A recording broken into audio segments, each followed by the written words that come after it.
లైఫ్లో తాటి చెట్టు ఎక్కలేదు, ఎప్పుడు కొట్టలేదు, అయినప్పటికీ 30 సెకండ్లలో కొట్టా. ఏ పనైనా మనకు సాధ్యమే.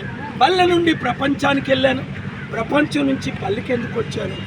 రాష్ట్రం లక్షల కోట్ల అప్పు, కుటుంబానికి 5 కోట్లు అప్పు తీర్చే నాయుడు ఎవరు లేరు.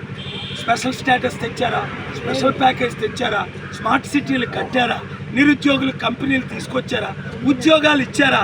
ఎలక్షన్ ముందు 2000 ఇస్తారు. ఈ సైకిల్ వాళ్ళు ఫ్యాన్ వాళ్ళు తీసుకోండి, అందరూ ఇస్తారు. ఇంటి దగ్గర చూసారా? చూసారా? అది నీతి నిజాయితీ అంటే. అప్పలకొండ రికార్డులోకి వెళ్ళింది. ఎందుకు?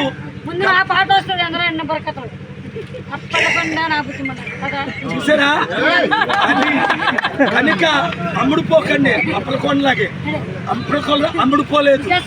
కొండ గుర్తుకి ఓటేసి సీరియల్ నెంబర్ 14 విశాఖ ఎంపీగా నన్ను గెలిపించుకోండి. అప్పులు తీర్చుకోండి, అభివృద్ధి చేసుకోండి, ఉద్యోగాలు అందరికీ ఇస్తాం. ఒక్క అవకాశం నమ్మిన వాళ్ళు అందరూ 10 మందికి 100 మందికి చెప్పి మే 13 సోమవారం దగ్గరుండి తీసుకొని వెళ్ళి సైకిల్ మర్చిపోండి, ఫ్యాన్ మర్చిపోండి, కొండను గుర్తించుకోండి. కొండని తాగిన వాళ్ళందరూ కోట్ల మంది బాగుపడ్డారు. సైకిల్ యాక్సిడెంట్ అయ్యి 1000 మంది చనిపోయారు, అంతే. ఫ్యాన్ కూరేసుకొని 1000 మంది చనిపోయారు. కానీ కొండ ద్వారా ప్రపంచం బాగుపడింది. మీరు కొండను నింపండి ఓట్లతో. నేను మీ కుటుంబాలు, మీ ప్రాణాలు, మీ జీవితాన్ని అందరికీ వీడియో షేర్